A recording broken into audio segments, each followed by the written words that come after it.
کی اس ویڈیو میں ہم بتائیں گے آپ کو کہ اسلام کے علاوہ اور کون سے مذاہب ہیں جن میں روزہ رکھا جاتا ہے اور حضرت موسیٰ علیہ السلام کی قوم کیسے روزہ رکھتی تھی۔ تو چلیے ویڈیو کی جانب بڑھتے ہیں۔ دنیا میں اسلام کے علاوہ بھی دوسرے مذاہب میں روزے کا تصور پایا جاتا ہے اور غیر مسلموں کا بھی ایک طبقہ روزہ رکھتا ہے، حالانکہ ان کے ہاں روزے کے معاملات کچھ الگ ہیں اور وہ اپنے طریقے سے روزے رکھتے ہیں۔ ان کے روزے کے ایام بھی مختلف ہیں۔ اسلام میں روزہ ایک بنیادی ستون کی حیثیت رکھتا ہے۔ اسلام کے 5 بنیادی ارکان ہیں جن میں روزہ ایک اہم رکن ہے اور اپنے رب کی رضامندی حاصل کرنے کا ایک بہترین ذریعہ ہے۔ دنیا میں مسلمانوں کی ایک بڑی تعداد رمضان کے روزے رکھتی ہے۔ اللہ تعالیٰ نے قرآن میں جہاں روزے کی اہمیت بیان کی ہے تو وہاں یہ بھی بتایا ہے کہ پرانی امتوں پر بھی روزے فرض کیے گئے تھے، جیسا کہ قرآن کریم میں ہے، اے ایمان والو تم پر روزے فرض کیے گئے ہیں جیسا کہ تم سے پہلے امتوں پر بھی فرض کیے گئے تھے تاکہ تم متقی بن جاؤ۔ اہل اسلام کے لیے روزے کی فرضیت کا حکم اگرچہ ہجرت نبوی کے بعد ہوا مگر اس سے قبل بھی دنیا کے مختلف مذاہب میں روزے کا تصور پایا جاتا تھا۔ سب سے پہلے بات کرتے ہیں کہ یہودیوں میں روزے کس طرح رکھے جاتے ہیں۔ مسلمانوں کے علاوہ یہودی بھی بہت زیادہ روزے رکھتے ہیں۔ حضرت موسیٰ علیہ السلام پر نازل ہونے والی مقدس کتاب تورات میں کئی مقامات پر روزے کی فرضیت کا حکم دیا گیا ہے۔ حضرت موسیٰ علیہ السلام کی شریعت میں صرف ایک روزہ فرض تھا اور یہ روزہ عاشورہ کا تھا۔ یوم عاشورہ کے روزے کو کفارہ کا روزہ کہا جاتا ہے۔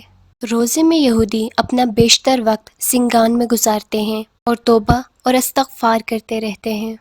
تورات میں یہ روزہ نہ رکھنے والوں کے لیے سخت بات کہی گئی ہے کہ جو شخص یہ روزہ نہیں رکھے گا وہ اپنی قوم سے الگ ہو جائے۔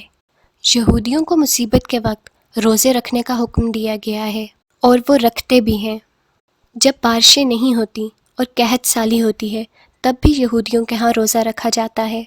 یہودیوں میں اپنے بزرگوں کی وفات کے وقت بھی روزہ رکھنے کا رواج پایا جاتا ہے۔ مثلاً موسیٰ علیہ السلام کی یوم وفات پر بھی یہودی روزہ رکھتے ہیں۔ دوسرے نمبر پر بات کرتے ہیں پارسی مذہب کی۔ پارسی مذہب کی ابتدا عیسیٰ علیہ السلام سے 600 سال پہلے ہوئی تھی۔ یہودیوں کی طرح عیسائیوں میں بھی روزے کا تصور پایا جاتا ہے۔ انجیل کی روایات کے مطابق عیسیٰ علیہ السلام نے 40 دن اور 40 رات روزہ رکھا تھا۔ حضرت عیسیٰ علیہ السلام نے روزے کے بارے میں اپنے احواریوں کو ہدایت بھی فرمائی تھی۔ بائبل میں اس بات کی تاکید ملتی ہے کہ روزہ خوش دلی کے ساتھ رکھا جائے اور چہرہ اداس نہ بنایا جائے اور نہ ہی بھوک اور پیاس سے پریشان ہو کر چہرہ بگاڑا جائے۔ تیسرے نمبر پر بات کرتے ہیں رومن کیتھولک مذہب کی۔ عیسائیوں میں سب سے بڑا فرقہ رومن کیتھولک ہے۔ اس مذہب میں بدھ اور جمعے کو روزہ رکھا جاتا ہے۔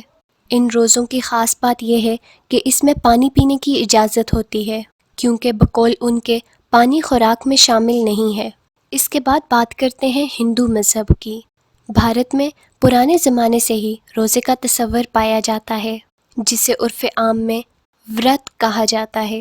ورت رکھا جاتا ہے اور اس کے احکام کہاں سے آئے اس کے بارے میں ٹھیک کچھ نہیں کہا جا سکتا، مگر مذہبی اور سیاسی روایات چلی آ رہی ہیں جن کی پابندی میں یہاں روزہ رکھا جاتا ہے۔ ہندو مذہب میں ہر مہینے کی 11-12 تاریخ کو اکادشی کا روزہ رکھا جاتا ہے۔ اس حساب سے سال میں ہندو مذہب میں 24 روزے رکھے جاتے ہیں۔